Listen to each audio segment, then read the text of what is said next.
Fraction olarak bilinen ve Speed Force'u kullanabilen bir uzaylı gücü dünyayı istila eder. Gemisiyle Central City'nin ortasına gelir ve Flash ailesi dışında gezegendeki herkesin zamanda donmasına neden olur. Gemilerinin yol açtığı yıkım Iris West dahil binlerce kişinin canına mal olur. Wally sonunda Barry'i, onu kurtarmadan önce Iris'in ölümü üzerine ağlarken bulur. West evine sığınan Flash ailesi Fraction'ı durdurmak için bir plan yapmaya çalışmadan önce Iris'in kaybından dolayı kısa bir süre acı çeker. Jesse Quick ve Max Mercury, Fraction'ın kulesinin İkisinin karanlık kış sırasında çoklu evrende seyahat ederken gördükleri kule ile aynı olduğunu söyler.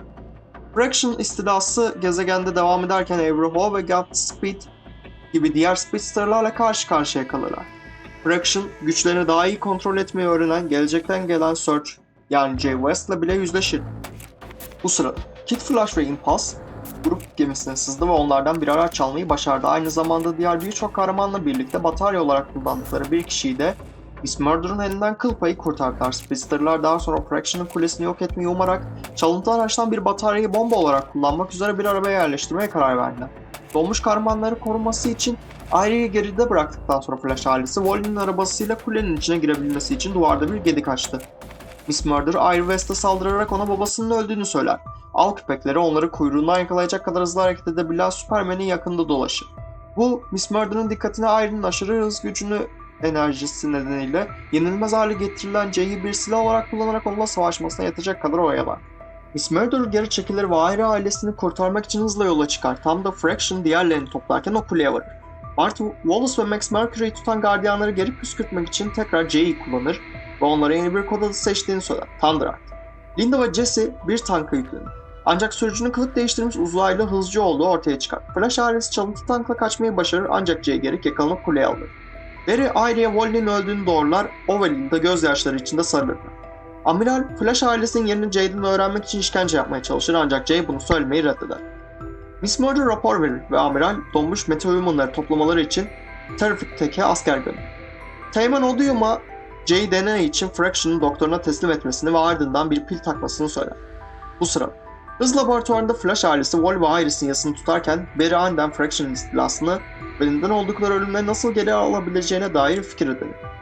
Jake kulenin tepesinde gevşek bir dişini tükürerek doktorun koşum takımını parçalayacak kadar sert bir şekilde doktorun bağlarından kurtulur. Laboratuvarın dışındaki gardiyanı bayıltır ve silahını çalar. Barry Allen planını Flash ailesine açıklar. Fraction kulesi dünyanın dört bir yanı hız gücü enerjisini dağıttı ancak bir araya gelerek bir sıcak nokta gibi davranabilirler ve enerjiyi kendi çevrelerine daha fazla yoğunlaştırabilirler. Bu onların daha hızlı hareket etmelerini ve hız gücü auralarını Fraction'ın silahlarından korunacakları noktaya kadar güçlendirmelerine olanak tanıyacak. Fraction'ın kulesine doğru tek vücut olarak koşarak konsantre hız gücü enerjilerini kullanarak onu güçlendirebilir. Fraction'ı ışık hızını geçecek şekilde hızlandırabilir ve onları zamanda geriye göndererek sahip oldukları tüm hasarı geri alabilirler.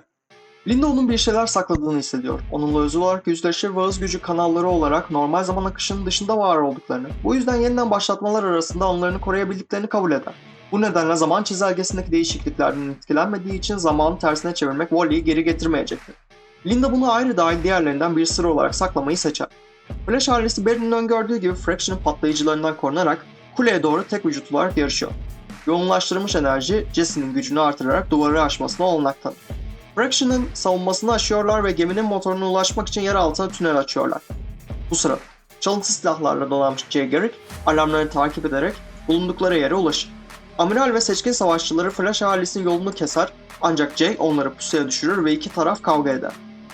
Bu arada Wally, Planet Flash olarak yeniden adlandırılan Time Point'te Gold Beetle ve Sanctuary felaketinin sözde kurbanlarının hayatta ve sağlıklı olduğu bir şekilde uyanır.